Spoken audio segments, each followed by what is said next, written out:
All right, today is May the 18th, 2004, and then we're in the home of Jimmy and Jean.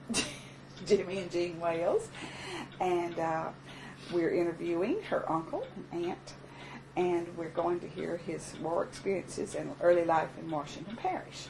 So, start off with your name and birth date and where you were born and who your parents were, and okay. Okay. And we won't do World War II stuff at first. We'll do that later. Yeah. Okay. My parents were from Franklin. Now let's give me your whole name first. Oh, I was born Robert Stanley Magee, but everybody called me Stanley Magee until I went in service. Then I was Robert S. Magee. So that got me a little.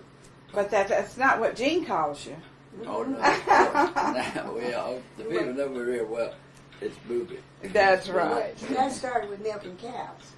Yeah. That started with milking cows. Called Okay. him Moo Moo. Yeah, we always had a cow. All right. So where were you born? In Boogaloo's at the ESM. ESM hospital. Didn't cost a thing. Free birth and delivery, everything. So, And who were your parents? my parents were Robert Samuel Magee and Floyd Ball Magee. And she was born in the Ball town out of Angie. And Dad was born in around Isabel, or probably out at Franklin. At the hospital, I never did know for sure where he was. And what was your mother's name? Floyd Ball. Julia. Judy. What about Florida? Yeah. Judy Florida. Judy Floyd Ball. Magee, but she was a Ball, yeah. Okay. Jimmy, can we turn that air off? I'm afraid that noise. And so when you grew up, where did you go to school? All schooling was at Bogalusa. We lived only a block from the high school and grammar school. Oh, so you live right in town? So we lived right in town. Went to school. So- First home, I'd go home for lunch every day. Oh, did you? Yeah. They let you go home for lunch every day? Yeah, back then. Uh-huh. You could go and come as you. And Mama was home every day fixing Yeah. lunch. Huh? She always had roomers and boarders, and had a lot of people come in for lunch. Uh-huh. She, Your house must have been a pretty good sized home. had a big home and a little apartment in one area of it, and always rented had a roomer. Is the house still standing today Yeah. that you grew up in? And what would be the address of it? Do you know? 329 Richmond Street. 329 Richmond. And so what did your dad do for a living? He worked for the railroad and then for Gaylord at first, and then of course it was Crown Zellerback after that. Yeah. And then it changed back to Gaylord again, and now it's Inland Temple. Right. Just taken over from Gaylord. Well, what about your grandparents? Were they from around here too? Oh yeah. Can you tell me their names and? My grandfather on my dad's side was from Isabel, Bolivar, Israel, and they lived in Isabel. Uh-huh. The old home place was still, well, it's now a big gravel pit, but one of my cousins lives close to where it was. Uh-huh. And my dad's brother was Dealis, the one from Franklin, Dealis and Chandler? no, Chandler was a cousin. Dealis McGee from Franklin. Mm-hmm. And Ellis Carroll. And Ellis Carroll McGee and your dad were brothers. Right. And there was 3 other brothers out in Isabel that lived there. Uh-huh. Fred? Yeah, Fred. Fred. Elton. That's good. Elton. And what was the other one? I don't remember. But anyway, they were all And we always would go out. They were right in the country. We'd always go out there in the summertime, see them and stay. What do you remember most about your grandparents? Well, they would come and live with us. My grandfather. I don't remember much about my grandmother, except a few times we went out to Isabel and we ate lunch and things like that, and all the good food they had. But then after she died, my grandpa would come stay with us sometime during the year, and we'd go back out to Isabel. I remember when I was, I guess, 7 or 8, going back out there, and we'd go out and it was right by the boat to the river, just within walking distance of the river. And we'd go cut down trees and get out the muscadines, and make jelly. And all us younger boys would stay in the boat jelly. The whole time they were doing all the work. Oh. Keeping cool. Kept our parents upset about all Indiana getting hurt or something. Worried about y'all's safety, huh? We stayed in the river swimming. When you were growing up, now that was your grandfather Magee, Yeah. right? And what was your grandmother's name? Do you remember? I don't remember. Can't remember her name. What about your other set of grandparents? Your mother's parents? On my mother's side, they were all from Balltown out from Magee. But we never did go see them that I remember at the time. Of course, we never had a car either, so we always had to go down to the birds. One of my aunts on my dad's side was a bird, and they had a big dairy, and they had horses and cows. And we'd go out there and go see people on the wagon, and go out to Isabel on the wagon. And So whenever you visited your grandparents or around, you went on wagon because you didn't have a car. We didn't have a car. So Balltown was pretty far away. Right. And your dad worked for the mill and the railroad. What did he do on the railroad? He was has a name, but clerk. Anyway, he checked the cars when the cars would come in with supplies for the mill. He would check, find out the incoming cars, and then also check the outgoing cars of wood and stuff, and finished products. Where did they come from? Where did your family originate from and come when they came before they came to Washington Parish? Where were they? Do you know anything about why they ended up here? Well, we've been to a lot of reunions, and I'm sure it was discussed, but I can't. That Connie could tell him. Yeah, my daughter kept all those records. Well, when you you were born and you have siblings. Tell me who your siblings. Yeah, well, I was born in 1923 in Bogaloo, and we have 3 daughters and 1 son. Your sister. What and about my sister?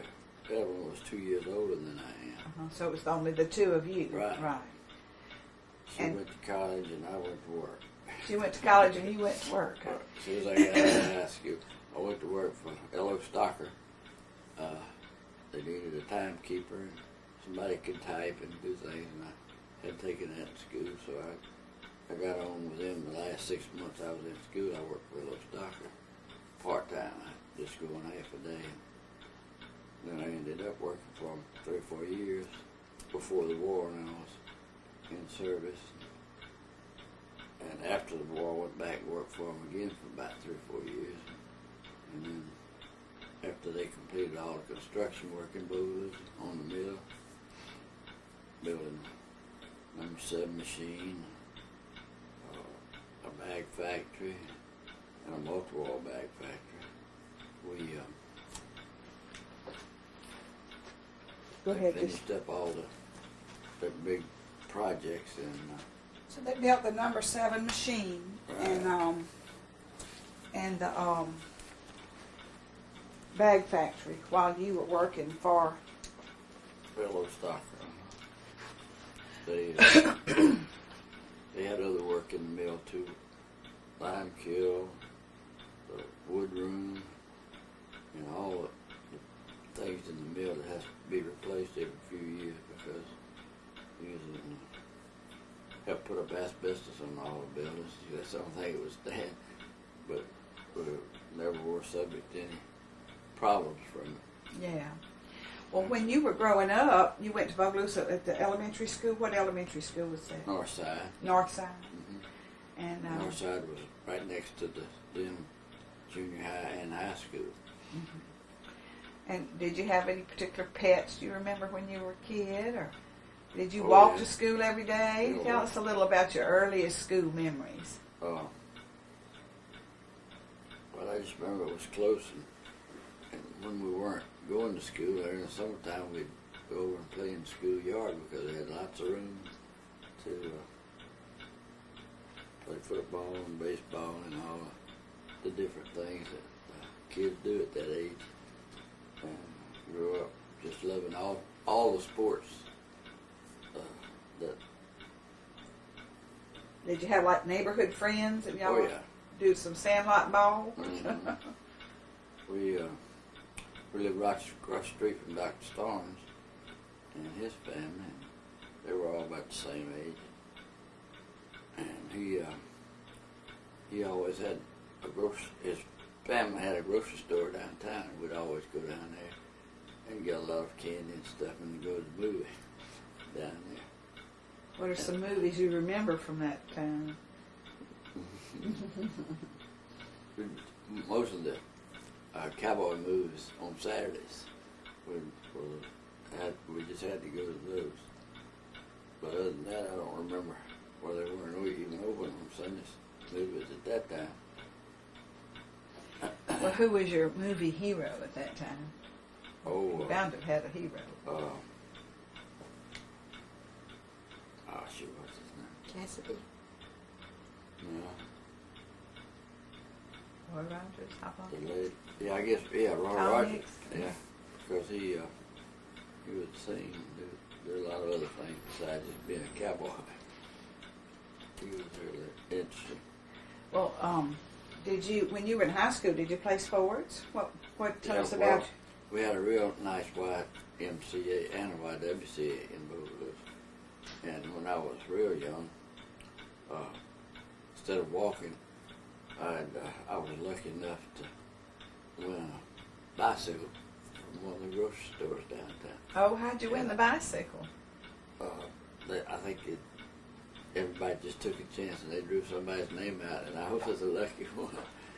And I used that bicycle, just wore it completely out, going to the Y and back. And I played most of my sports at the Y. What were some of them that you played? Well, we always had basketball. That was our earliest. And we'd go to YMCA tournaments all over, to meet all over the South. Uh-huh. And I remember one particular tournament we went to in Memphis, Tennessee. That's the furthest we'd ever been away from home, I think. And we came in runner-up in that tournament. I almost beat the top team. I got awarded the All-Southern YMCAs in that team. What did you play? Oh, I was a forward.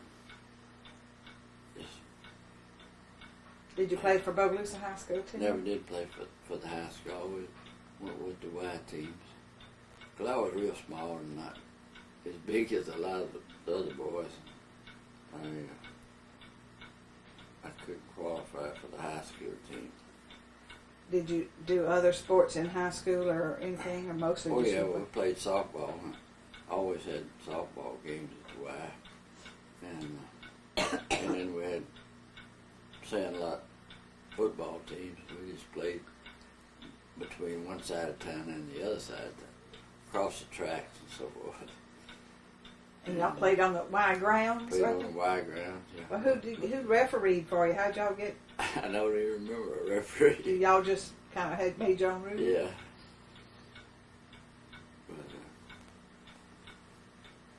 But we were busy, always doing something. So when you were in school, what was your best subject? What were you? Oh, I did real good till we get hit about the 9th grade. I was always A's and B's through the 9th, and then And girls. yeah, about that time I started looking at the girls a little more, and that was distracting for most of us. And so your grades kind of changed Yeah. a little bit. Did you get in trouble at home Oh no, I about never- grades? It wasn't that bad. Oh, I was always having to do my homework and keep up with everything that I did. Any particular teacher stand out in your mind that you really? Miss Williams. Yeah, Miss Williams in 2nd grade, she was real good, but Ellen Ott. yeah, in Eleanor Ott in high school, What did she teach? she had the English. yeah. She taught him. She taught our children. She taught me. Now, when you graduated, when did you graduate from Bogalusa? 41. In 41. That was like May or so of 41. Yeah, well, I think I graduated midterm and then worked before that, and then was going to work at Stock right after that. Uh-huh. And then Well, tell me about your sister. What was her name? Evelyn, Evelyn. she was 2 years older than I am, and she's still living. She lives in Poplarville and doing quite well. And what is her name now? Evelyn Howard. She married Howard. He was a postmaster in Poplarville. And they have 5 boys. 3 boys and 2 girls. And so when you graduated, it was prior to Pearl Harbor. Yeah. So did you, and you didn't marry till after the war. So did you know your wife before? Oh, yeah. the war? Well, I met Miriam at church. And we were When I was 16. just friends. Yeah, she was just 16. I was about, I think 17 then. And Wait, and what church did you go First to? Baptist Church on Pleasant Hill. And who was the Big pastor? Do church. you remember back then? Brother Estes. And When I was there. he was Dr. Harden. big guy. Well, I was later, yeah. When I was there. Mhm. Yeah. Well, let's get Miss Miriam a little bit here to tell her Oh. who. And I know we haven't gotten to the part where you all married yet, but since we're talking about the early days, tell us what your name and She family remembered and- more about the early time. we'll get. We were going together. I was Miriam Sandifer, and was born in Bogalusa, same hospital, same doctor, 3 years later than he was. My dad worked for all the same Gaylord, mostly Great Southern, and he was a rate clerk in the big office. And he and Mother were Mississippi rednecks. Mother was Della Day, one of 13 or 14 children. And I think they came to Bogalusa because of the paper mill, because of the jobs there. Daddy, we moved to New Orleans when I was 4 years old, and stayed there 10 years before we moved back. Luckily, I moved back, or I wouldn't have got him. Y'all wouldn't have met, huh? Well, what was the purpose of moving to New Orleans? It was a Great Southern deal. His odd job, Uh-huh. and he was in the Pier Marquette building down there. And I went to a bunch of different schools down there. I changed schools every year or two. Elementary school Elementary. level, yeah. Yeah. And so, what was your dad's name? Sidney Smith Sandifer, SSS. So, where did they come from in Mississippi? Well, JS directly, or around JS. And who were your grandparents? His dad was John. Wait a minute. Yeah, John Sandifer, I think. I got it all written down. John was either his dad or his granddad. Allie Jane Boyd, Bird Sandifer. Bird Ziegler Sandifer and Allie Jane Boyd were his parents. And mothers were John Day and Theodosia Carney. Oh. So. Theodosia. It's an Uh-huh. unusual name. So you all met at church, right? Yeah. And you went to Bogalusa High School too, though. Lisa, Yeah, but I don't remember meeting him at church. Oh. We went to a party for a friend of his, a girlfriend of his, that was given a moving away party, One way party. and we both went separately Yeah. and came home together. And y'all were about, what, 16, 17? I was 16. He's 2.5 years older. Yeah. So then, Was that the beginning of a wonderful relationship? Right. well, really, then it was just dating, Yeah. and I had to graduate and go off to college, and he had to go off to war, and we had to grow up, I guess. And then after that, we looked each other up. How did you date? What did you do on a date when y'all were dating? You go to a movie, go out and park. We never had a car, so we'd had to double date with someone else that had a car. Lucky enough, Earl Tullis, his dad had Tullis Motor Company. We bought all that car, later bought the cars from him. But Earl was one of what, and also Ray Starnes, they always had a car. And when he was growing up, he had a Jeep.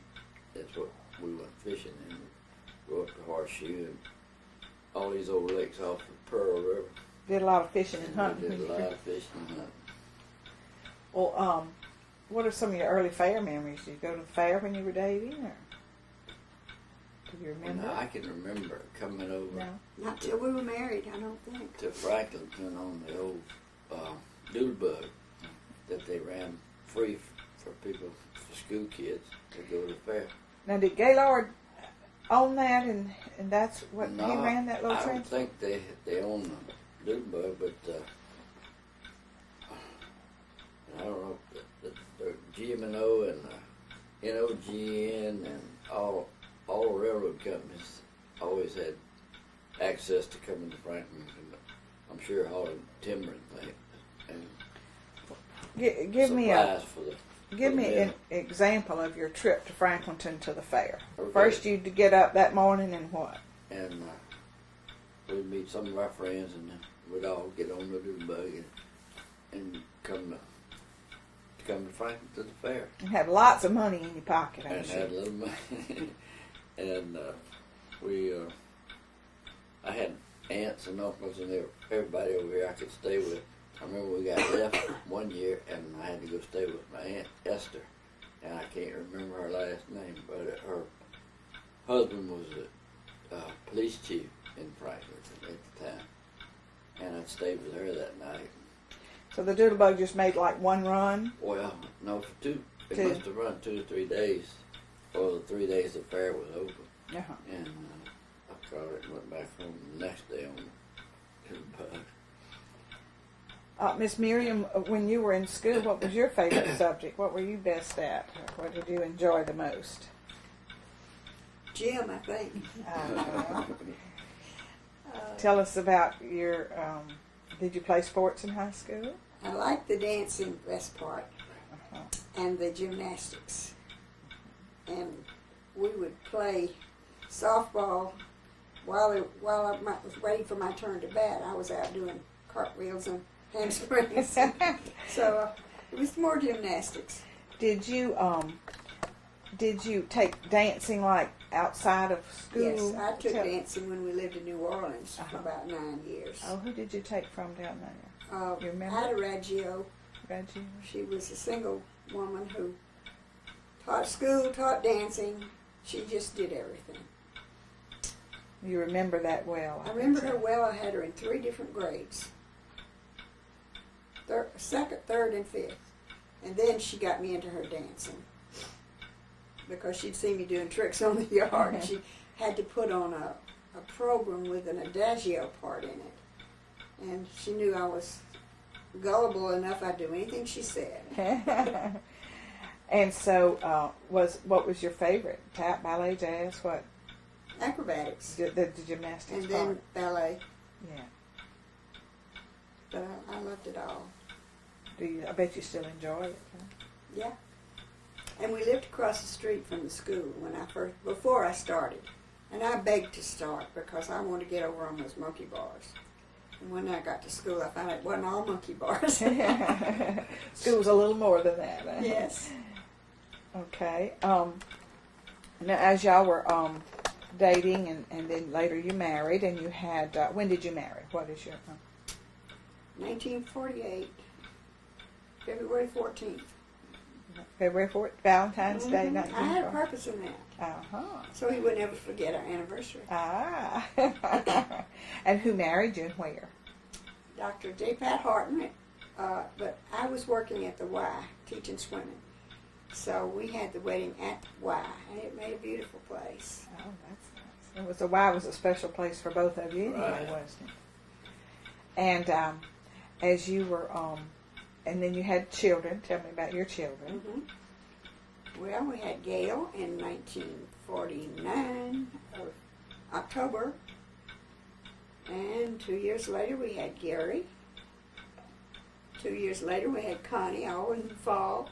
Then we waited a while. We rested. And 10 years later, we had Sandy. Oh. And did you continue your dancing things and all that with the girls when they were growing up? I tried, but none of them they didn't seem to be wasn't their thing. turned that way. Mm-hmm.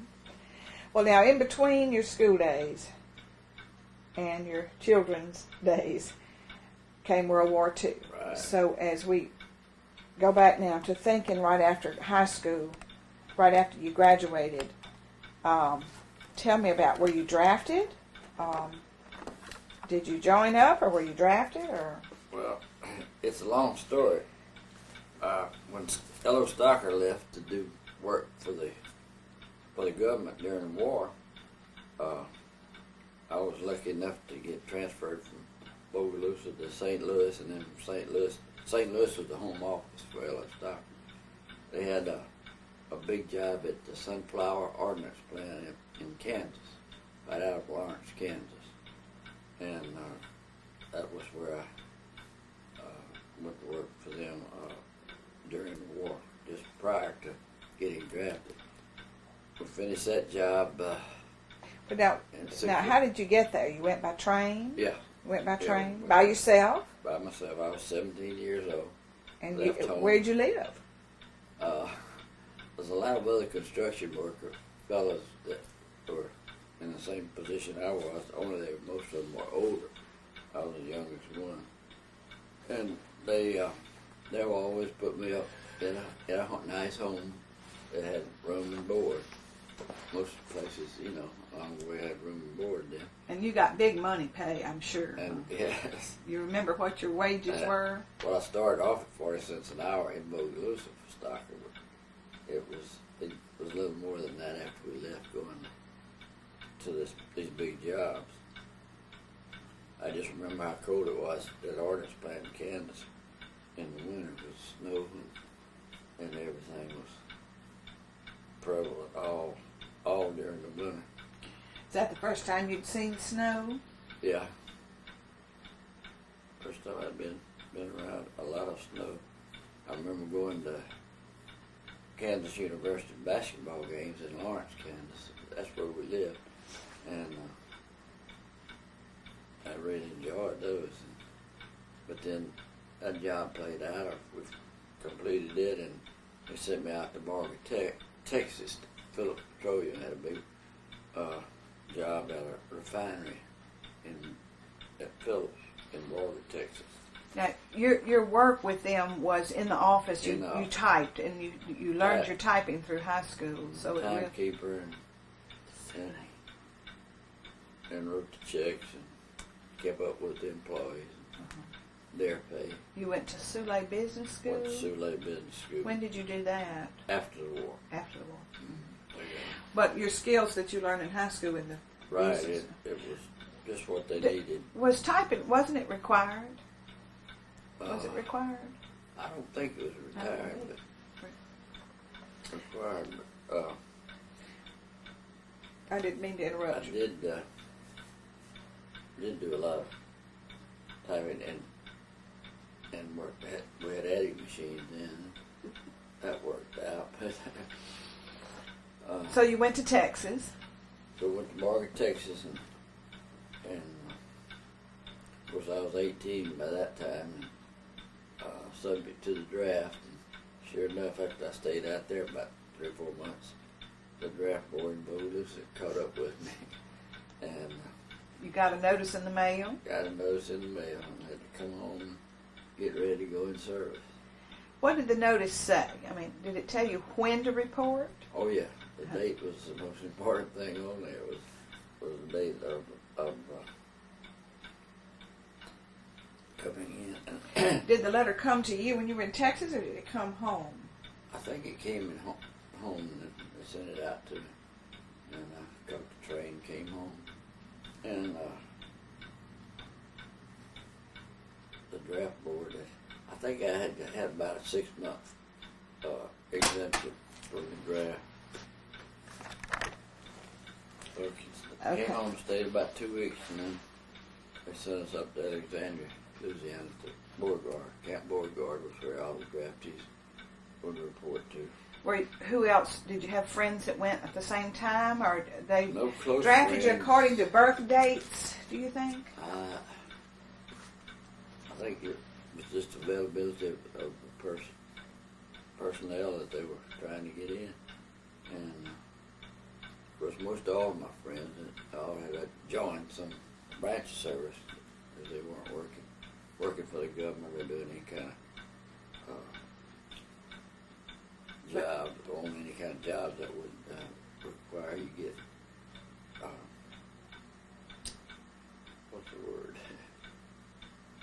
When you don't get drafted. For it? No, Exempt or deferred? still another word. Anyway, I stayed out, I guess, about 6 months and then went on in. Was this, when your draft came, was it after Pearl Harbor or before Pearl Harbor? I think it was after. Where were you when you heard about Pearl Harbor? Did you hear about the bombing at Pearl Yeah. Harbor? That was a real shock to everybody. I remember the day, but I don't remember the date. You remember where you were, or I think I was in Boulus. I don't know why. how did you hear about it? Radio. That's where we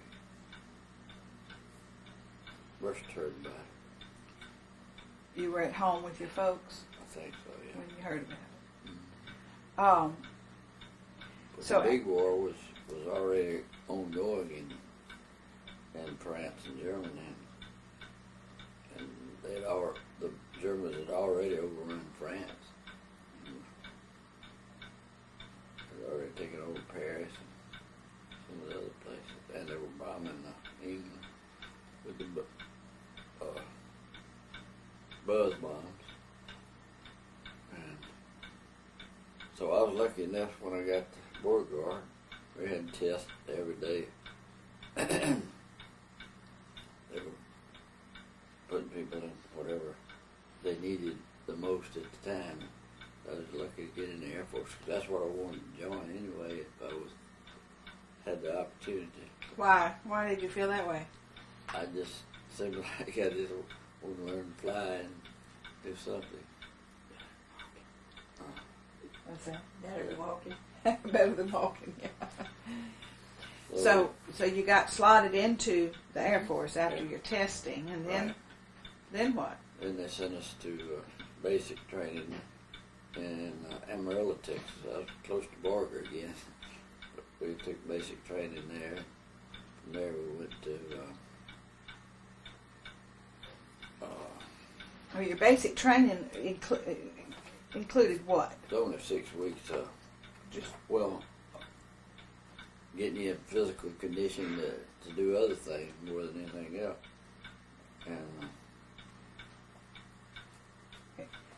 And then they decided where we would go and what we were going to be later on. And so we went to, this was later though, we went to 50 caliber machine gun school. because after we had decided we'd be a crew on a B-17, they sent us to 50 caliber school, radio school, and different things. I ended up being a radio operator gunner. A radio operator gunner, and that training. Everybody on the plane was a gunner of some sort, different stations on the plane, and I was really lucky there too, because some of the positions on a B-17 aren't noted for being the safest place in the world. But and so, when did you know it would be on a B-17? During your training that you were training specifically for a B-17? Well, first the crew all got together, the nine-member crew, and each one was a different specialist in the job he did on the plane. Besides the pilot and co-pilot and bombardier and navigator, there were the 4 officers. The rest of the crew was all enlisted men. And we went to Lincoln, Nebraska, I believe, first, and got our crew together. And then we were lucky enough to be sent to Alexander, Louisiana, at Alexander Air Force Base at that time. I think it's changed the name since then. And we did our crew training together and flew all over the country and around. In the B-17? In the B-17. And your same crew of 9 pretty much stayed together? Stayed together till. All right, it was a bombardier, pilot, co-pilot, navigator, and then 4 enlisted men whose jobs were gunners or radio. One was called an engineer. His position was right behind the pilot and co-pilot. The bombardier and navigator were in the plastic enclosed part of the plane underneath, and with a tail gunner and a ball turret gunner and radio operator gunner, and so was the engineer. He was a gunner also. And the types of guns that you used when you trained, what were they? What types of guns were? 50 caliber. 50 caliber. Guns, yeah. And you practiced with those on the ground, then also out of the plane, yeah. and then. I went to gunnery school out at Yuma, Arizona, for 6 weeks to learn to operate those. And then we went back to Lincoln and got a brand new plane to ferry overseas to England. We got it, and we flew some test missions around the United States in it, and then flew from there to Maine and Nova Scotia, and then over to Iceland. Now, that was your route. Yeah. Your route to Going England overseas. was Maine and Nova Scotia, and then To Iceland. And at Iceland, we parked the plane on a ramp that was built up high off of the rocks. And that night, the storms they have up there get up to 200 miles an hour. And picked up our plane and set it down on the rocks and broke it half in two. Oh So my! that was the first plane we. You had one plane wreck already, huh? So, So this was in Iceland, Iceland. and the storm itself lifted the plane and dropped it down, and then it broke into. They didn't. The ground crews didn't maintain the tie it down like they should have, and they were used to all this weather. We didn't know we were going to have weather like that. Oh my goodness! It was So that was wreck number one. one. Oh. So What'd y'all do? well, we had to get ferried on into England with another plane crew, and we finally made it to England to our base and got bivouacked and everything, and we got settled down to start flying missions. Now, what base? Where was this base? It was a little small base, of a new base that wasn't as many planes and people there as it had been. You know, it was I guess toward not the end of the war, but about 3/4 of the way toward the end of the war. And we it was just a Quonset hut building, and officers were in one section, and enlisted men had a different section on the base. Well, so y'all lived in the Quonset huts, but what town was it near? Do you remember? Ipswich. Ipswich, yeah. That's right. Ipswich. Close to Ipswich. And the first mission that I flew was not with our crew. There was a crew that had flown 24 missions and had one more to go, but the radio operator had flown with some other crew an extra mission, so he didn't have to fly. So they were looking for a spare radio operator to fly with this crew on their last mission. So I got the awards for doing that. So we. You got the great privilege of being selected. Well, now let me stop you right there. The general plan was 25 missions, and then you were through. You got to go home. Mm-hmm. And so this crew had been on 24, and they were without a radio man. Right. And so you were selected. You got that honor. A good experienced crew. That's right, on your first flight. But, how did they prepare y'all for that flight? Well, you got up about 3 o'clock in the morning. You went down and had a briefing and had breakfast. And the officers would get briefed in a different location, find out where you were going, how high you'd fly, and what the weather was going to be like, all this. But how did you feel that first time? The weather, well, over there you're flying in fog and clouds most of the time until you get above all that, and then you break out into blue sky. It was real touch and go, flying that many planes taking off at the same time, rendezvousing over the coast there, and then getting in formation. Always had a lead plane crew, and we were just one of the boys in a different location in the formation. And how many planes would be in formation? Well, there was squadrons, and I guess let's see, 18 I believe in one, and then 18 in another. You just held that place in formation over till you got over the target, and you get down a road and line up and hit the target, and then come back, get back in formation, and come back to England.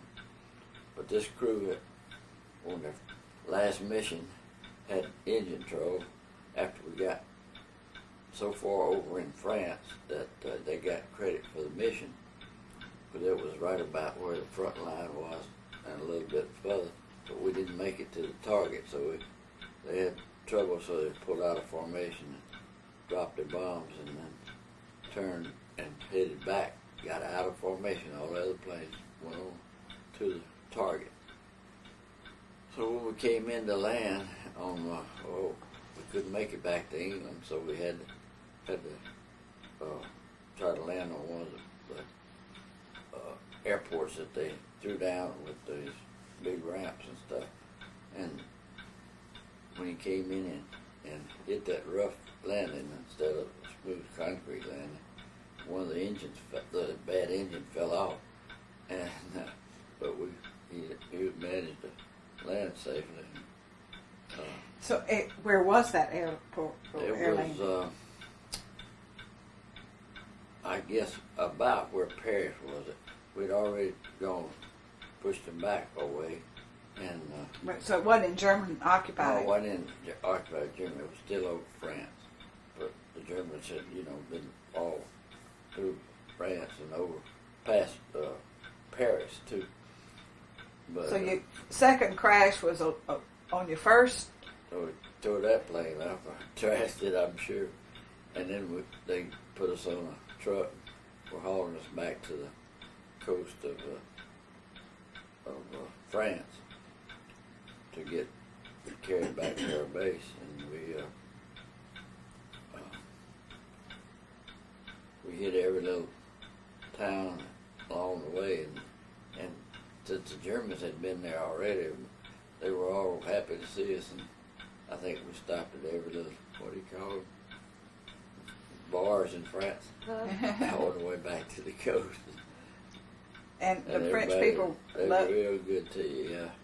they love to drink their wine and Try to get you celebrate. Yeah. They were Yeah. glad to see y'all because the Americans had already pushed the Germans back. By that time. When you got to the coast, you went over back to England by boat, Yeah. ship. Well, back over there, and then a truck met us at the coast and took us back to our base. So it was 3 or 4 days later that our crew got credit for this, for their first mission coming up. So we, But you actually got credit for that mission, right? yeah, I got credit for it. So I wouldn't have had the 24 more with our crew. But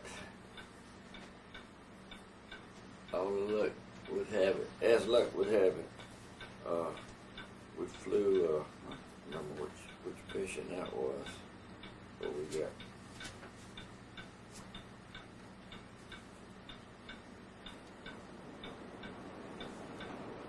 It's really raining, isn't it? Every time we come to Franklinton, it brings rain. It's supposed to rain this afternoon. 50% chance. It's like 100. Well, we flew 7 missions, and then we had extra long mission going over to a refinery in eastern Germany. And they said if you had any trouble, to not turn around and try to make it back to England, but to keep going east and fly into Russia. We had an American base in Russia. So it looked like we weren't going to make it. So 4 members of the crew. Now, before that long trip, you had 7 other Yeah, missions that you would fly into Germany in formation, drop your bombs, turn around and go back. So you had done this 7 more times. Yeah. And your targets in Germany were what? Rail lines, refinery, oil refineries, Did you receive flak while you were, munitions plants. when you were? Oh yeah, we always had flak every time.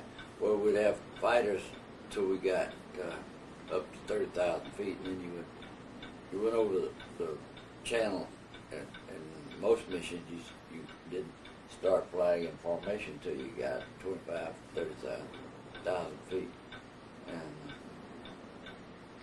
And the fighters, what type of fighters were they? The Mustangs around? No, well, we had American fighters would escort us part of the way, but then when we got real high, they couldn't go any further, and the Germans couldn't fly that high either.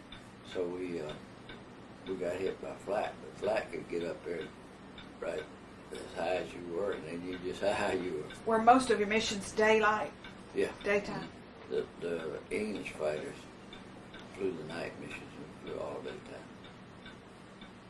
All right, so after you did this 7 times back and forth, did you ever get, during that 7 times, did you ever get hit by flak? Oh, yeah, we got hit by flak, and on one mission we came in too low coming back, and we hit all the radar systems and stuff, and tore up the underside of the plane, but we landed all right and made it back.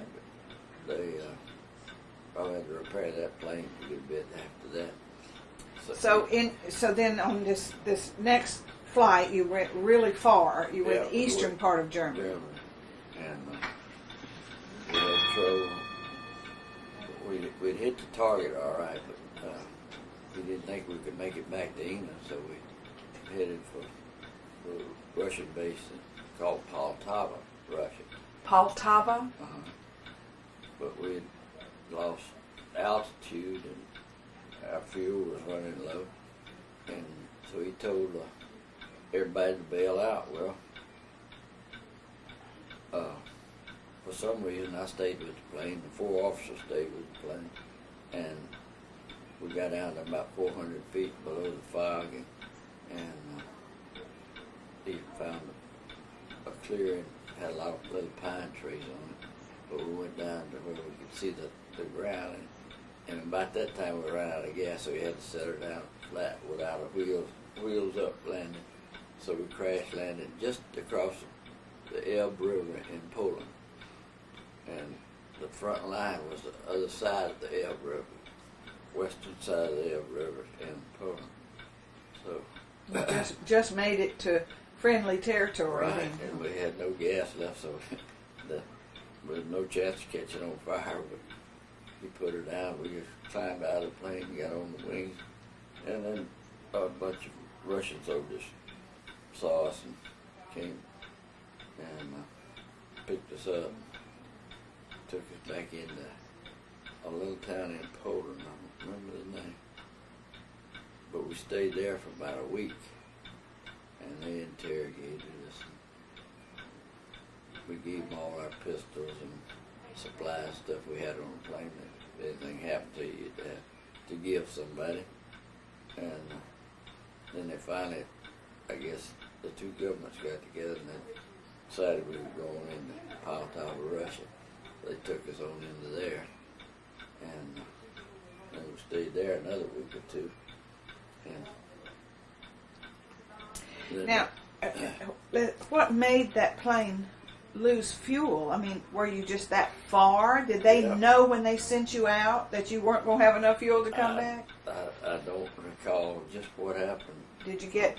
Because we had lost 2 engines. We were just on 2 engines, and they were pretty low. So he knew he made about two rounds at trying to find a good place to land that way, with wheels up and flat and no obstruction. So you actually did a belly landed in a field of some sort? In a pine tree field, little small saplings of pine. And y'all strapped in. What did you do to prepare for the crash? The bombardier navigator and myself, they'd always train us to get in the radio room, shut the doors, and brace yourselves against the walls on each side. And that's what we did. And but all the radio equipment, all the other equipment in there, all came loose and just flew all around. We were in pretty bad shape when we finally stopped. Well, that was my next question. What injuries did y'all have? But none, no permanent injuries or anything. We were just sore and beat up pretty bad. But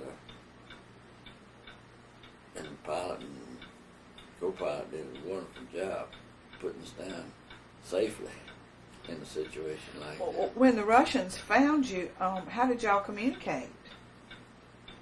I mean, I don't even remember that. I mean, did they speak English, or did you have anybody that spoke Russian? They knew you were Americans from your plane, but... Well, when they interviewed us, there was somebody there that spoke American, and they interviewed us that way. Did they come and get you at gunpoint to bring you in? No, we wanted to give them all our we always had a pistol in our sacks and stuff. We packed them up, and we gave them all our pistols. But that's all we had, besides the 50 caliber machine guns that were mounted on the plane permanently. And I guess they were really damaged, huh? And they weren't of much use. So you spent 1 week at this place in Poland, and then later you went to the Russian base. Poltava. And then, base in Russia.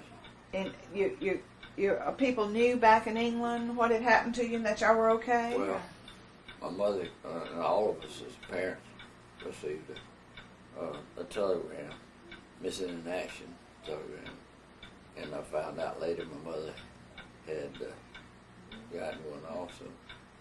But back then you didn't have cell phones and things to call anybody, so there was no way to.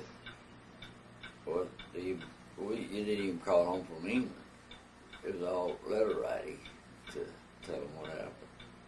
And, so what time of year was this? The weather, was it cold? It was, there was a little snow on the ground, not completely, but in spots, there was snow. It was in the winter. So this would be considered what flight for you? Number 8 or 9? Yeah. That was on the 8th flight, yeah. And so how did you get back home? Okay, back to England. They finally got an American plane come get us. There was some at Poltava, and we flew back through. We flew from Poltava to Tel Aviv, and from Tel Aviv to Rome. No, somewhere in Egypt. And then from Egypt to Rome, and then from Rome to Paris, and then back to our base. Why that route? I don't know. That was all friendly territory, and I guess that was the reason that the transport planes were flying those routes for supplies and things for other people. And they got us all back. So we got back, and the 4 people that had bailed out, I think 2 of them made it back. And we had 2 new people to join our crew after that. So we started flying again, regular missions. Well, what happened to the other 2? They had survived, but they were injured when they bailed out. Because we were flying pretty low when they bailed out, so they didn't have much time for a chute to open at that junction. And so you were really pretty close to the lines when you crashed. Yeah. Mm-hmm. So. But they were in Friendly territory at where they landed, and they got back. So your original 2 of them 9 now is the original 7 plus 2 more. Mm-hmm. We had picked up a couple other people, and so how many is that? About 4 planes we've been through by that time. So then on our 19th mission, we were going in at low altitude. The whole mission was not over 12,000 feet because it was a clear day, and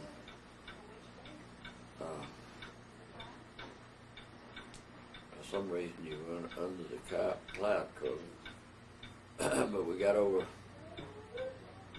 past the front line. Our mission was to about halfway to Berlin. We'd been to Berlin on one, or this one may have been to Berlin too. And we got hit by German fighters. American fighters had already turned and gone back because they couldn't fly that far. American fighters escorting him. So they took us on over. But because you were low, Yeah. then the German fighters found y'all and were able, and so they were coming at you from different and shooting. Oh yeah, we had a couple other missions that we shot at fighters, but this one there were just more of them. And we think we got one, but we never did get credit for it because fighters were going down pretty fast too. Because in formation, you got so much firepower, you could take care of fighters. So when you're in formation, there's a security there. Right. Well, we had moved up to the lead plane, and that's the one they always wanted to shoot down first because they knew where the target was and would lead all the other planes in on the target. And so we got hit, and we still had a bomb. We pulled out of formation and dropped our bombs, and then they put the plane on automatic pilot because the fire was getting worse. And so everybody bailed out, but the pilot and co-pilot and bombardier navigator had to go out to the bomb base. So that's where most of the fire was. So they got burned pretty bad, but they all made it back safely, just like we did. And then 3 of us landed pretty close together out in the country of Germany. And this was over Germany, right? Yeah. And so we got down and got together, and it was late in the afternoon then. So we traveled at night for 3 or 4 days, trying to head back toward the front lines. Our American front lines were moving up pretty fast at that time. Now, as you're doing this, you got all your equipment on you except the parachute, of course. Yeah. have your weapons. The only problem, we didn't have any shoes. We had our flight shoes on, which weren't conducive to walking. So they taught you to put your regular shoes, tie them together, and put them over your arm. Well, when I pulled a chute, shoes went one way and I went to the other, so lost my shoes during that. That's because you had kind of type shoes that you wore while you were flying. Yeah. But you always needed those others. But anyway, I ended up not having any shoes when we hit the ground. And my chute wasn't tight enough, and I had a little groin injury. Yeah. And well, the straps came up through the groin and over your That's shoulders too. I never had to use it. That was your first. First time I'd ever bailed out. But had you ever had practice for it? We practiced a little, but not from any heights of anything. How to roll out and pull your chute. But when the fighter is what shot your plane down. Right. And so did y'all see it coming, or you just in the plane doing your jobs and you suddenly were hit? Well, no, we were all firing back at them. All the stations were, and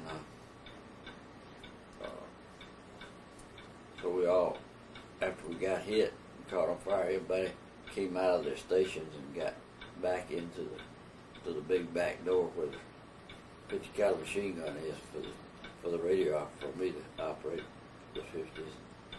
And the pilot put it on automatic pilot, and everybody was then ready to bail out, and they did.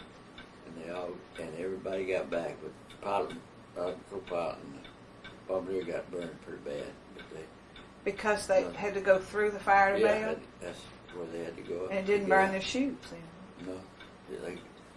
You had these front pack chutes that hung on.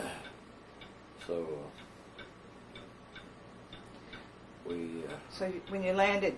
Well, we like I said, three of us landed pretty close together. We got together and tried to start walking back toward the front lines at night, not during the day. But luckily it was out in the countryside. There wasn't anybody around. Nobody saw us that we knew of. So we... When you...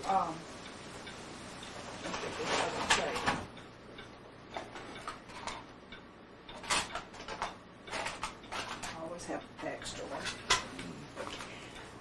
When y'all were going through the countryside, what you didn't encounter any enemy then? They were as afraid of us as I guess we were of them, and they were mostly civilians. Because I think in Germany everybody that was of any age was in the service, so it was mostly old people and younger people that were. What did you do for food? Well, that was a problem. We didn't have any. And water. Well, we were close to a river one day, and we even got in a boat that was going in the right direction, so we floated a ways in the boat, and nobody ever saw us there either. So well, now wait. You got to a river, and you just saw a boat sitting there. Yeah. What, like what? Like a rowboat or? Yeah, a small boat. Small boat. And y'all got down in the bottom of it? Yeah, and just thought we'd... Well, we had all our maps that you could tell what river it was, and I don't remember what it was. And we knew where the front lines were, and we just studied that map and decided what we were going to do that next day when it got dark. And at night we would walk, and there was other people walking, and you just pass people and they wouldn't recognize you or anything. It was pitch dark, and we evaded a whole bunch of people all this time, 3 or 4 days getting headed back toward the front line. And the people you were seeing at night were Germans that were living there, but did you run into other Americans too? No, just civilians. Mm-hmm. Till 4th or 5th day, we got brave and started walking in the daytime, and we ran into a German troop train. Well, a troop train? A whole troop train. They were all headed back toward Berlin and get away from the front. And we were trying to go the opposite direction. And I don't know why we didn't try to hide from them, but they caught us and took us into this little town and put us in jail. People started treating us bad then, though. So. But before we talk about when the Germans had you, tell me again about what did y'all do for 4 or 5 days food? Did y'all get things from the farms? When he learned he didn't like greens. You didn't? Yeah, well, I don't know what we ate, where we ate. We didn't worry about that too much at that time. Did you? Didn't have any food to speak of except. Did you have any K rations and that kind of thing on I you? don't think we had any of that on us. We may have, but you couldn't bail out with that sack with all the stuff in it. So when you were walking along, you were walking on a road in the daylight, and then the German troop train came. And they saw you. What'd they do? Well, they just took off after us. And did y'all start running, and then they came after? Yeah, they came after us and caught us. And it was right close to a little town. And they took us into the jail in the town and put us in there. And then they got to call the German people because there was a little air base just outside of that town. And they finally, the next day, they took us out there and put us in the brig. And that's where we met a lot of our other friendly people. Pilots, other pilots and other crews. Yeah, they had captains and majors and mostly people that were flying that had been shot down before too, and had managed to survive it and get back to wherever. Why do you think the Germans didn't just shoot y'all? I don't know. When they saw you? We weren't armed or anything. We were helpless in that respect. And after a couple of days in the brig out in the German airfield, they started treating us a lot better all at once. Everything changed. And we said, well, what's going on? So the next morning we got up and they had deserted the airfield and let everybody out. The doors weren't locked, unlocked all the doors, and about 25 or 30 of us that were being held in that German brig, we got together and I guess we figured out the front line was moving up pretty fast. So we went out this German sugar beet field in a little shed that they had out there. I guess a shipping shed. And we spent one night there. And the next morning we heard the front line moving up, the big guns from 5th Armored Division coming through. And we just stayed there in that building. They didn't bother us and wasn't any opposition. They were just moving. And they liberated us and fed us, started feeding. And that's when we ate too much and I got my stomach upset, but I never could get anything out of it. I got 10% disability, but that's all. Didn't pay anything. But that was a lot later on. That was the reason. Your stomach was so empty. Yeah. And then when you did get food, you probably ate too much. There was some damage done. And drank too much milk. They had a lot of good milk. We really loaded up on that. When, what was the name of that German airfield? Do you remember? I don't remember, but we do remember seeing a German jet there, the first one that they had. They never had used them yet on any American. But they had one of the little new jets that they had developed. And it's a good thing we ended the war we did, because they would have been a lot faster and real small little plane.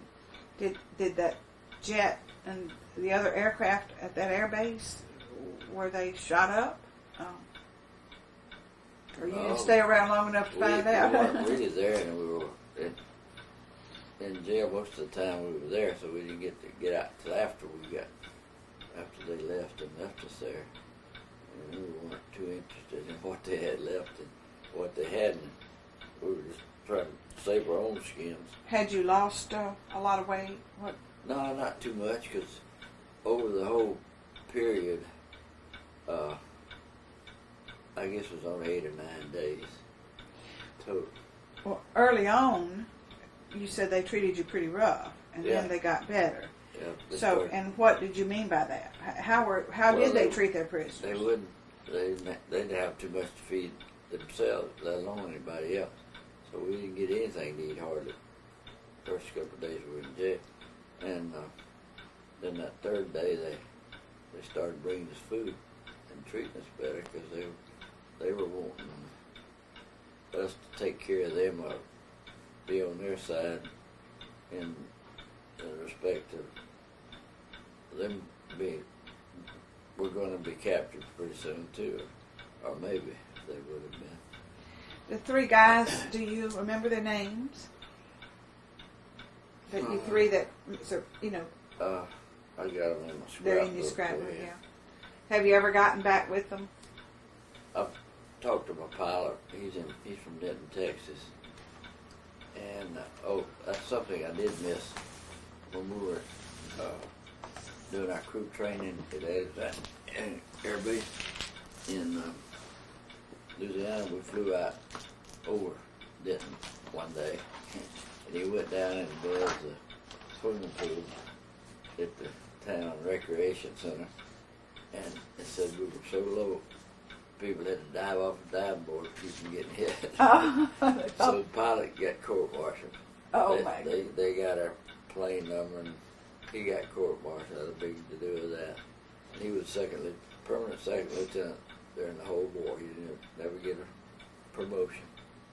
But he was a hotshot, red-headed, tall Texan that had, I think his family had lots of money. He didn't worry about it. That little buzzing kept him from getting promoted. Yeah, he never did get promoted all during the war. Well, what about, now, when you were... Oh, and also, they blamed him for losing that plane in Iceland. So he was the captain of the plane. He should have taken care of all that. And so I think he got court-martialed for that, too. So he had to pay a fine every pay that all during the war, too. Good. So you never did have to go to any hospitals or anything with your injuries or what? Yeah, after we got back to England from being shot down, they put us in the hospital. And I went AWOL, went back to London to see those gals we'd been seeing. See, you fly 3 missions, you got 3-day pass to London. And we got to know people down there. And you met the English people and yeah. Had your girlfriend then? We'd always go to USO. A little You can't name any of them from this. they got the names on it. Anyway, usually every 3 engineer missions you and get I- the 3-day pass. That was Yeah. kind of how they did it to keep Yeah. y'all. Mm-hmm. Well, we had Black Shack too. Went down to the southern coast of England for a week, about in the middle of our line, and that was real nice too. Well, now, so this was on your 19th mission, Mm-hmm. and that was your last? Yep. That was the last. We never did go back to the base from going in the hospital, and then we came home on the boat. But I was the only one of the crew that had gone through this. I don't know where the rest of them were based at or what happened. And then I never did get to go back and get my clothes and nothing at the base, see anybody. So you lost everything that you had that was your Yeah. home base. Mm-hmm. So you really didn't get home with anything from World War Not II. very much. Well, Well, what type of injuries, what were they treating you for in the hospital at that time? Just sort of Yeah, not. rest and recuperation and R&R. nourishment. That's what they call it, R&R. When And what else did I do? Something else was wrong with But I didn't feel like I needed any R&R or anything, you know.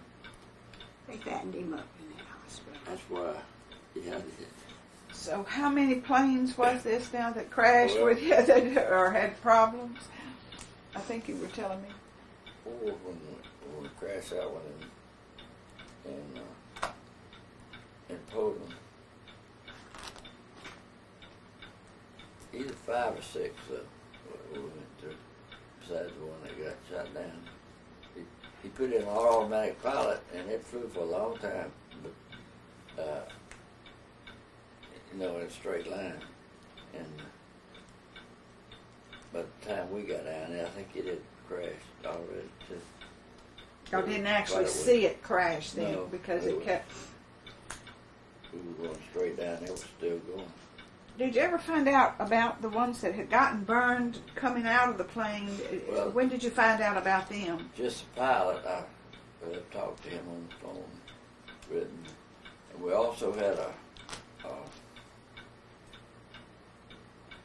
guy in New England that was a historian, and he'd gone down to the archives in Washington and found out about our crew and what happened to us. And he was trying to look up and contact each one of the members of the crew. And he did this 3 or 4 times. He called me a lot, but I don't know whatever was the outcome of that. He never did send me any results of all that, but he was an amateur historian and did all this on his own. You don't know if he ever wrote a book or anything. That would be great to find out. Yeah. Tell me your company name and squad. All of those things that.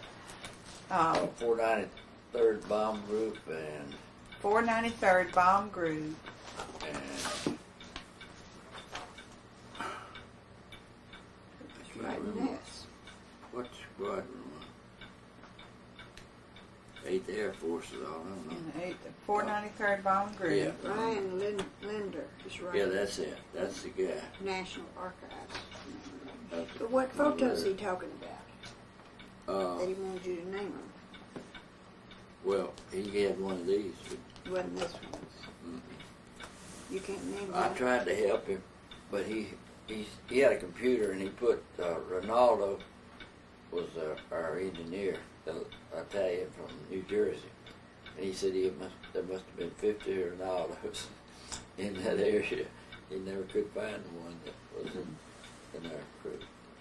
No, I didn't have names on all of them. But the other people were all over the country: Oklahoma, Tennessee. The co-pilot, they kept up with each other. In fact, they had a reunion one year I didn't even know about that he went to. Got sick on bananas, ice cream, and stuff. Ha ha ha. Did you do that? Everything tasted so good. I guess you just it was too. Ate too much. Well, the last page is not here. It's just 2 Oh, pages. really? Let's see. Well, how did you, during the time you were in England and doing your bombing missions, you were able to get letters from home? Oh, yeah. Yeah, I wrote a lot. And did you save your letters from home? And did they save your letters? Well, if they were saved, let's see, what did we have? We'd keep up with every day. Well, I cut it out from the Stars and Stripes and send that home. The write-up on our The only mission. thing they saved was what was in this paper, I think. But the worst thing was my mother receiving 2 missing in action telegrams. Well, you hate to think about your parents having to go And that through second that. one took a long time before she ever got notified that everybody was all right, you know. Yeah. It's one that must have made her happy, though. Missing 2 times is now coming home. Missing 2 times, now coming home. Was that from the Bogalusa Daily News, Yeah, you think? Probably. Well, when you finished in the hospital there, then you were discharged, right? And you Well, came home, or did no, war we end? went Or straight from the hospital to the ship that we came home on. So I didn't get to go back to the base. Well, like I said, I went AWL for a couple of days, went back to London, and then came back. And they didn't charge me with anything either. They just knew I needed more R&R. So. Why did they send that to only to Mrs.? I don't understand that either. Both of them. Mm-hmm. Here's one from you. Came in with it. After it. Mm-hmm. But they all. Well, that must have been a great thing to get, huh?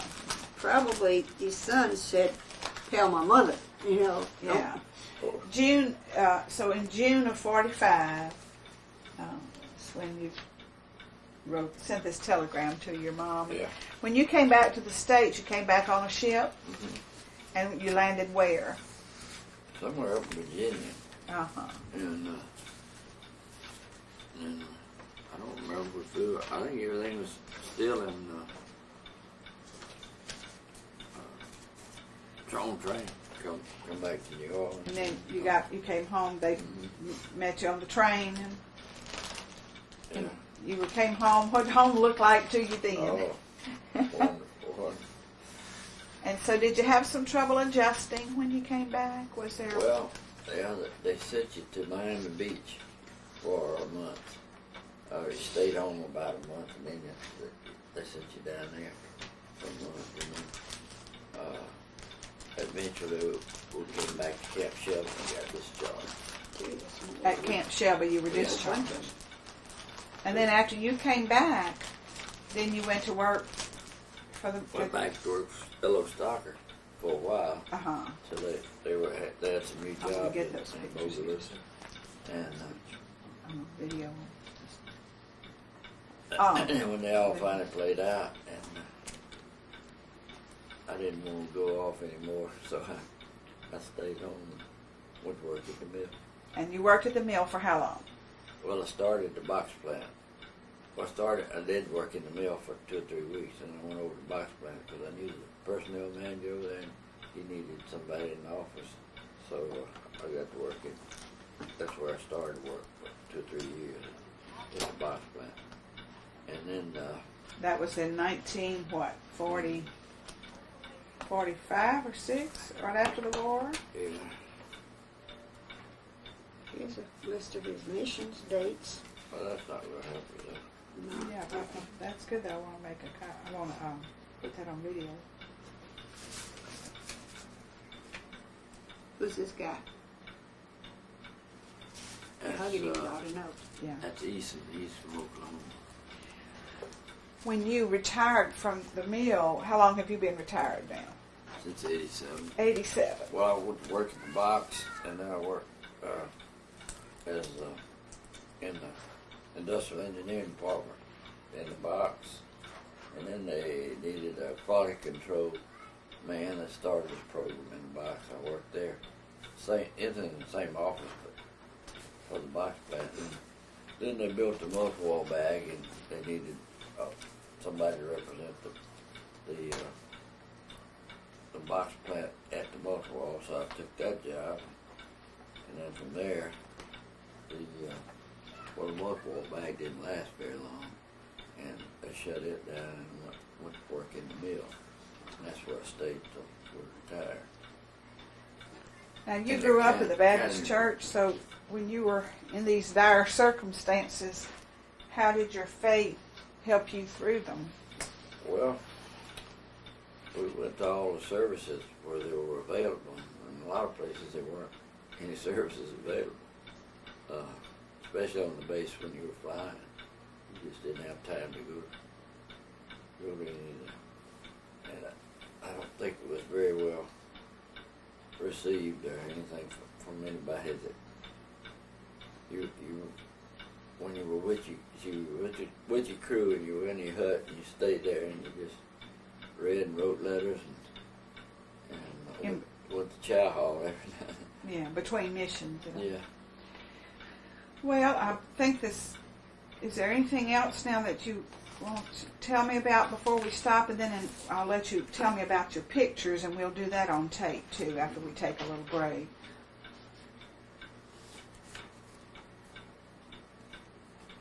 I need to wear you out. No, I don't. But you were never actually injured by flak or anything. No, just your injuries in landing and that. Never got a Purple Heart. Nobody ever played. As many times as we got hit by flak, but nobody ever got hit. Hurt. That's a miracle in itself. That got a Purple Heart. He got hit in the shoulder, and but he was all right. But he gets 30-40% disability check every month. Well, I appreciate you sharing all this. I know it's not always easy to go back through all of it. And yeah, it's hard to remember. I remember. Well, but I think you've done a wonderful job. Now, in a little bit, we'll take a little break, and then I'll let you just kind of tell me a little about the pictures on camera. Sure. Tell me about this picture. This is a picture of you. And in the service, were you Robert Stanley or Robert S.? What did you say? Robert S. Robert S. Magee. And this was, when was this taken, do you think? Probably. I believe it was taken after I got home. After you got home. Mm-hmm. Okay. I was 5'10", 165 pounds then. Now I'm 5'7", 150 pounds. This is from the Commanding General of the Air Force. Okay, and so your sister, you said, kept the scrapbook while you were gone. For me. And that's one of our softball teams at the Y. All right. And I'm going to zoom on the writing here just for a minute. We don't have to read it all, but that way it'll be on the screen. Dewey Norsworthy, I need to. And then here's a thing that says, local youth owes life to the Russians in a close escape. Wow. And that was the first time we crash landed. Yeah. When y'all crashed over Because the front line, the Russian-German front line was very close to where we... All right, and who is... Tell me about That's Patty Suplant. And Billy Klein in front of Chink Burke's house. These were your friends in school. Right. Okay. Mother did. All So right. that was after we got home, I'm sure. After you got home, this one was? Now it's your mom and your dad. Yeah. Now give me their names again, so we'll... My dad was R.S. Okay. And mother was Floyd. Okay. What she was called. That was Griswold, Rinaldi, and Kelly. Kelly. And that's your B-17 behind them. Right. And that's probably taken in England. Right. At the base. That's my mother and dad again. You think that was when you came home or before you left? I think it was after I came home. Okay. I should put some dates on this shit. This is at your barracks in Alexandria. Mm-hmm.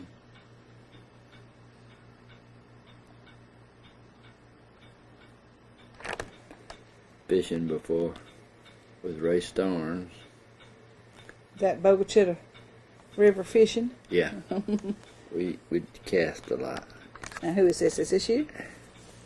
Yeah, that's me with some bass. That's one of our casting trips on Bogachita.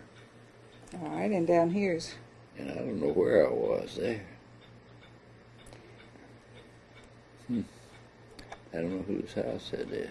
All right, what about this picture here? That's Coleman Knight. He was one we played basketball with the Gaylords.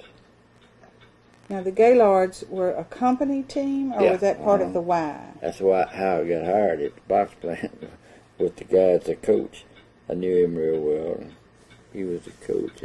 But I didn't play with them in the early years when they won all the big awards out at Denver, AAU. Yeah.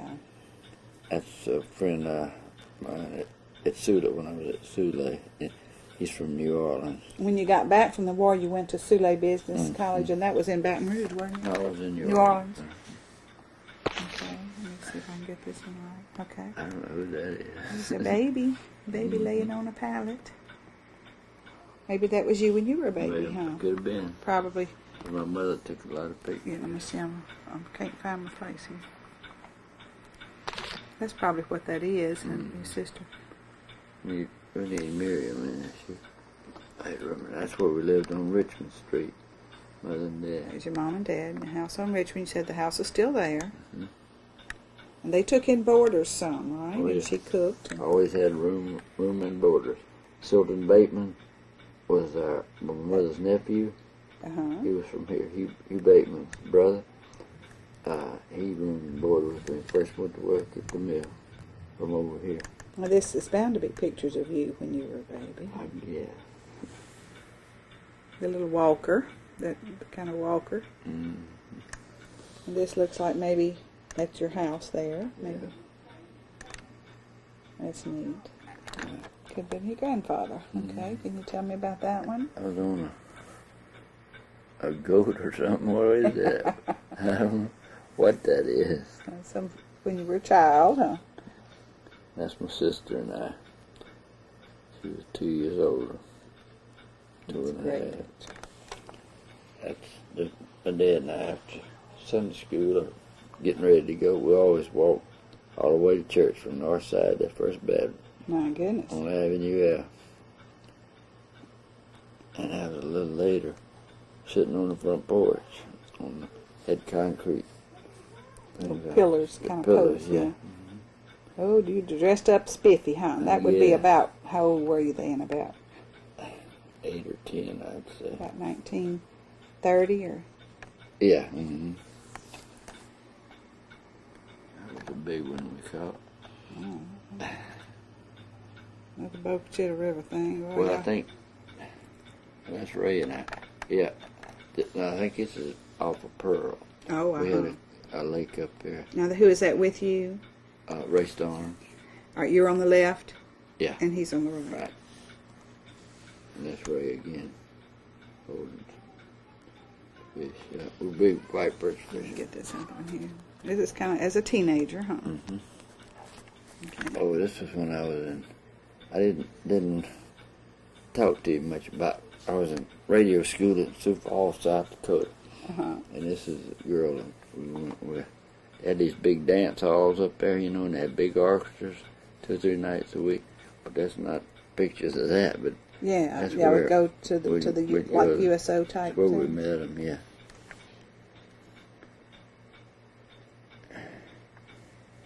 Hunting or something. Yeah, shooting a gun there. Off a bridge. And that's Janice and Miriam.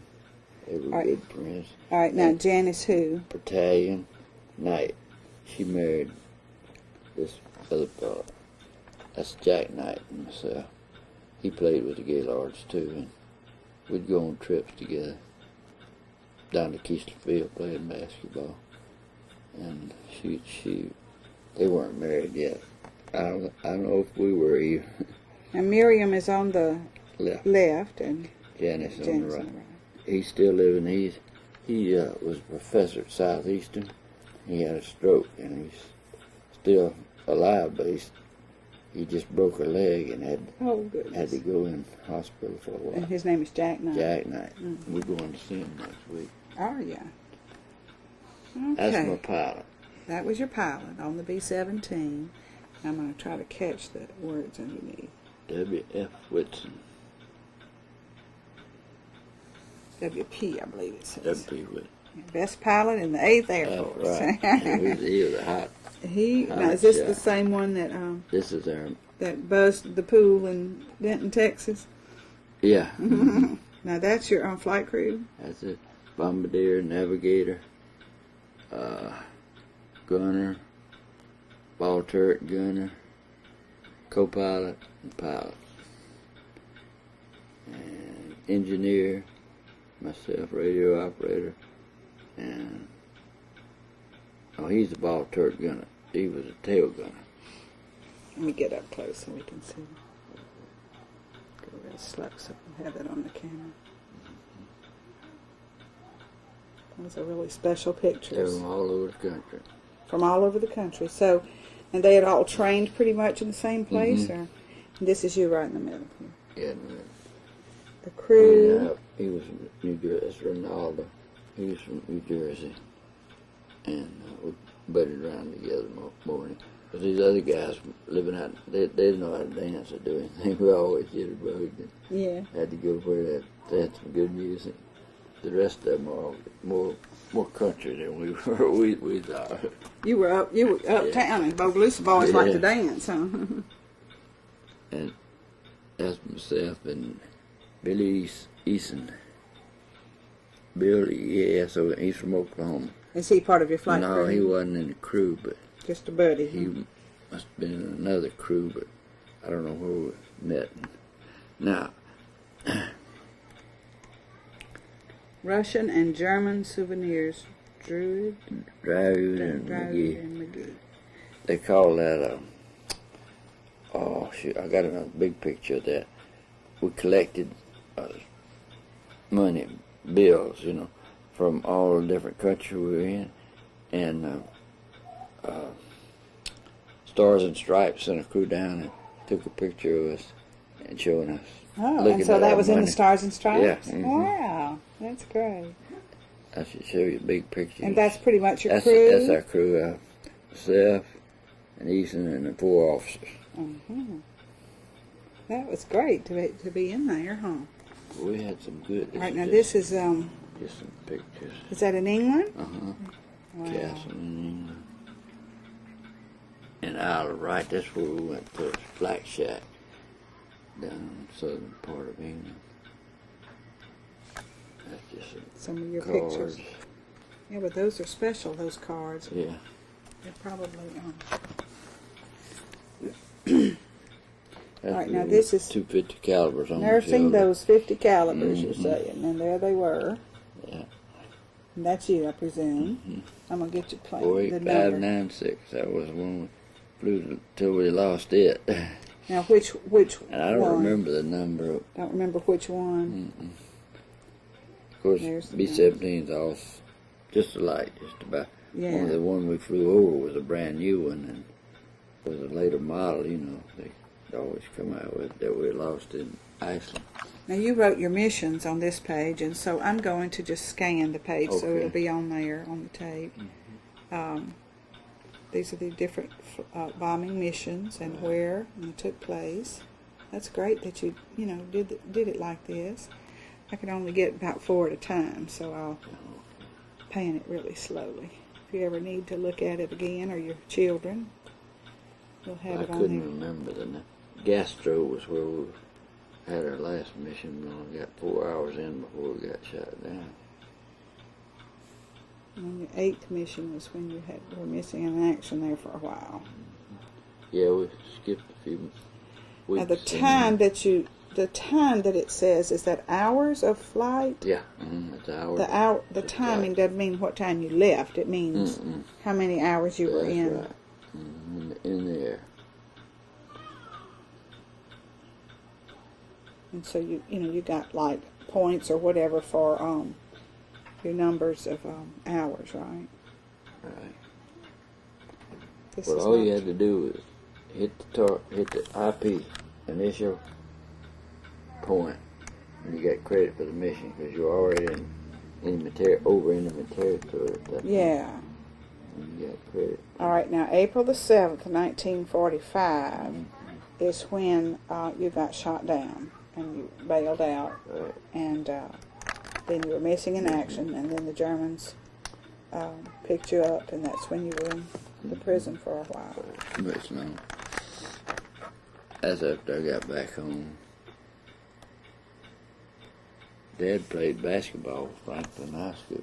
Oh, your dad did? Yeah, I got a picture of it. They didn't use that old picture. Well, this guy that does that over in Franklin, what's it, Gibbs?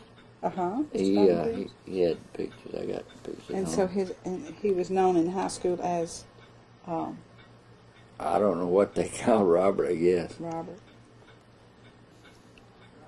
You were glad to be home, I know, and I know they were glad to see you too, huh? Your mom and dad. And these are just some of your different school pictures over the years. Yeah. 39 and 40.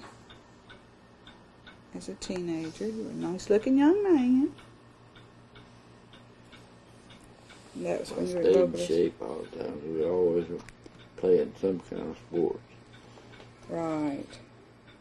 Well, that's a nice uniform picture, too.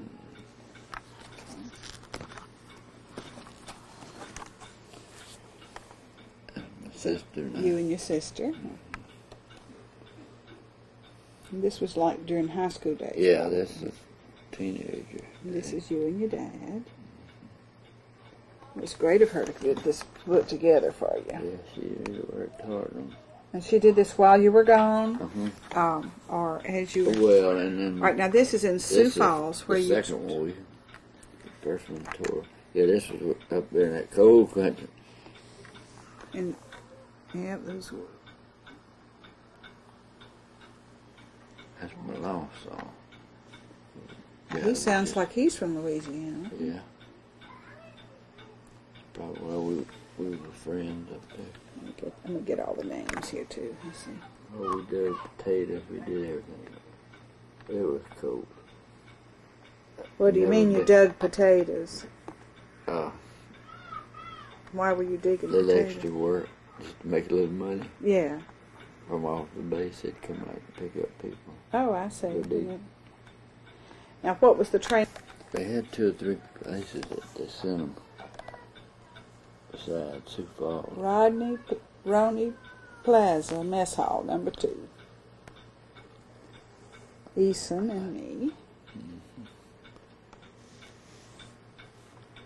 You must have been up there too. And that's Gentry. Bill. Says That's you. Bill Eason. Mm-hmm. Bill Eason. And all these are.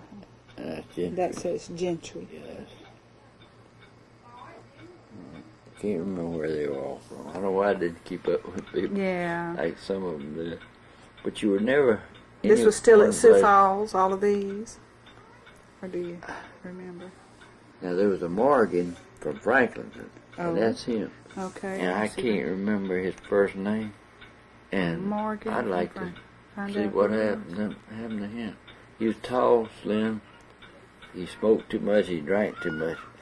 I went with him 2 or 3 times. He'd get in a fight just about every time. He was tough. This one's called Jeep. Yeah. Goofing off, this one says. Mm-hmm. Sad sack. Yeah. Red and I. What, you remember Red? I don't remember Red unless that's just Gentry guy. That It's looks kind of like like a different. Brown, Adair, and Minnie. That looks like it's over in England at one of our huts. Some of these pictures. I had a little camera, little box camera. I took it on missions with it. I took a lot of shots. But I don't know if they're still in here or not. Some of the fighter planes hitting us, Oh, really? and other planes in formation. Oh, that would be interesting. Yeah. Ernie, Marge, May, and Roger. Oh, that's up in Sioux Falls. My buddy went with this girl, and I went with Marge. And I think he and that other girl got married while we were up there. You came back and met your hometown sweetie, huh? Oh, well, she followed me down to Lincoln, Nebraska before we flew for overseas. She's the last one I saw before Before you went we overseas. went overseas. She was really nice. It's interesting to see the clothing, you know, at that time. Marge. Purses. Yeah. All right. There's the bridegroom. That's your the Marge. Yeah. Y'all, that's their wedding day. Mm-hmm. And y'all went to the wedding. Yeah, she was a maid of honor. They were good friends in Sioux Falls. Love the clothes. Now I'm going to get the names. Frank, Helen, Marge, and me. It's the best name. Now this, what are the numbers there? B1. I don't know what that means. There's some of your This is crew. after we... Coleman got to be a... That's Coleman Knight right Yeah, there. he was... he got to be a general after he got home. He was in the The Battle Guard. of Bud, and he went through some tough fighting. I wish we'd gotten his story. Maybe somebody did, huh? Well, he's still alive, but he can't walk too good. Tell his story. He probably has already told it. There's Captain Coleman Knight. Yeah, he was captain as he got back. First crew picture in England. I was in France when they had that picture taken. You were the extra man on that flight? Yeah, the other crew, yeah. They took your crew picture and you weren't even there, huh? Yeah. I don't remember who that was. I remember the face, but why did you R&R, you need it because you're supposed to be all,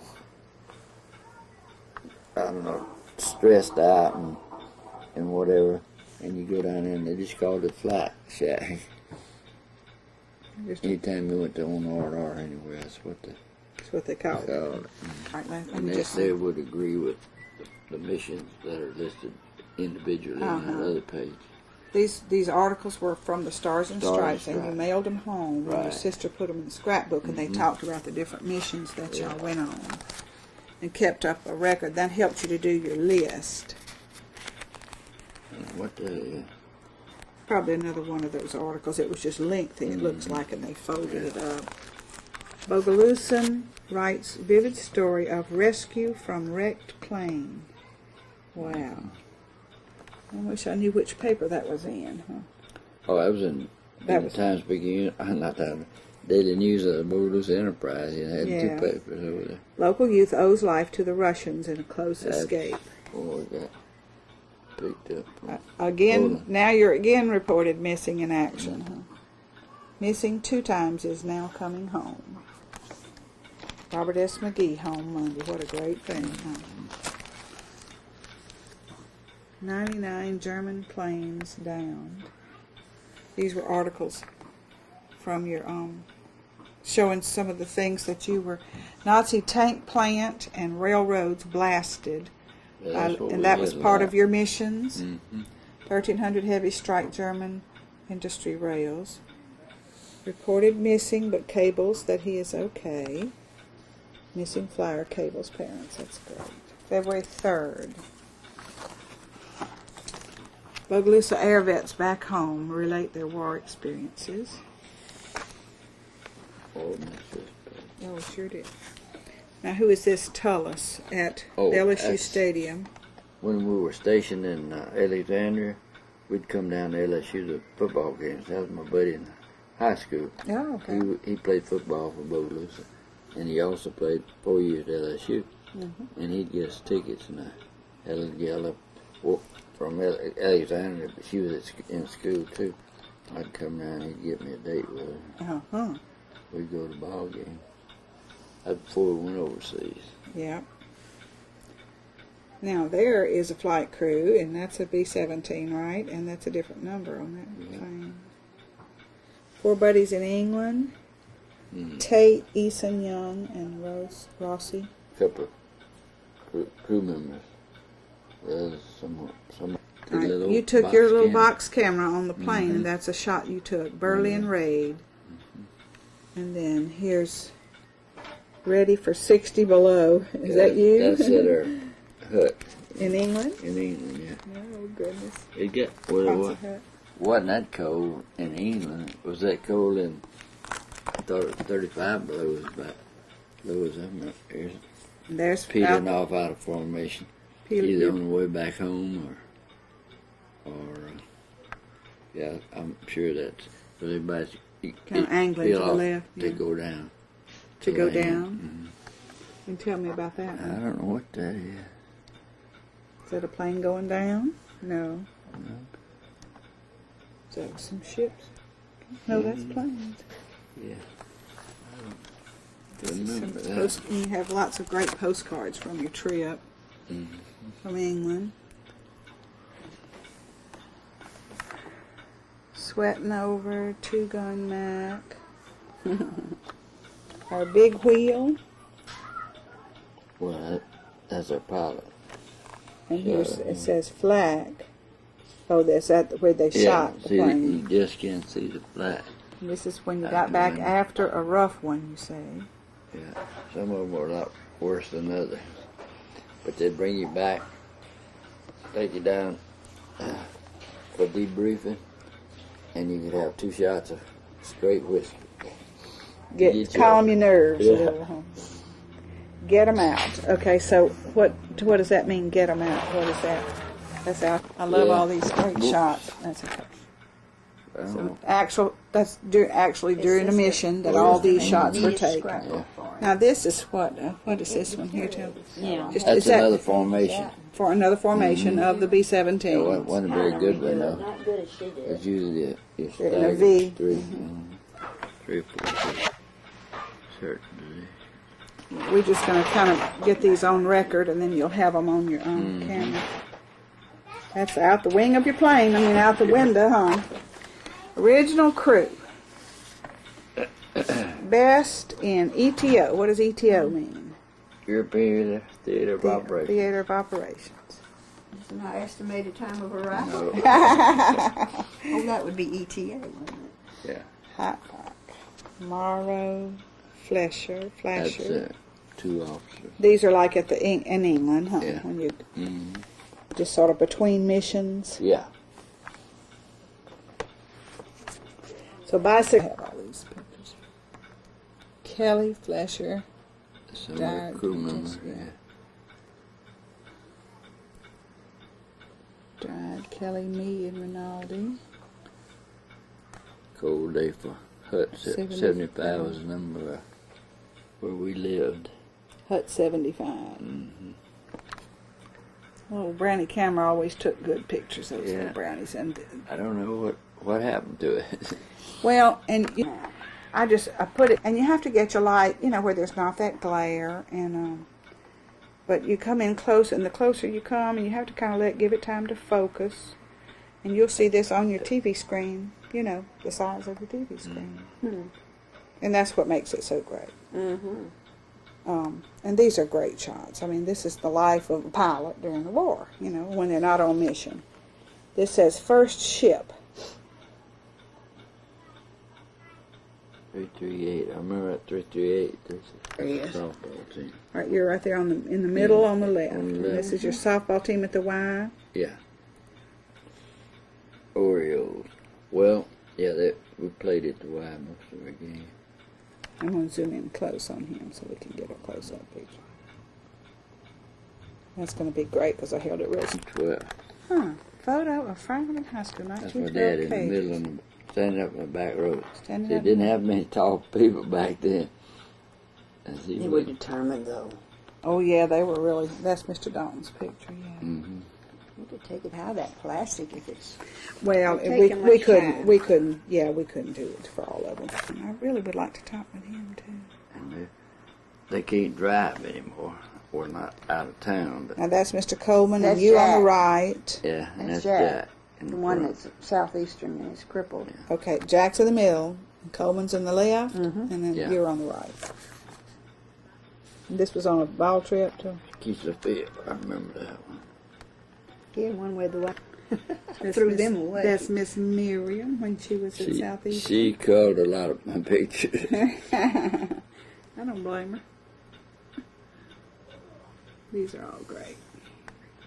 I don't know who. Just friends and all that. That's my friend Havy Haviland. Oh, okay.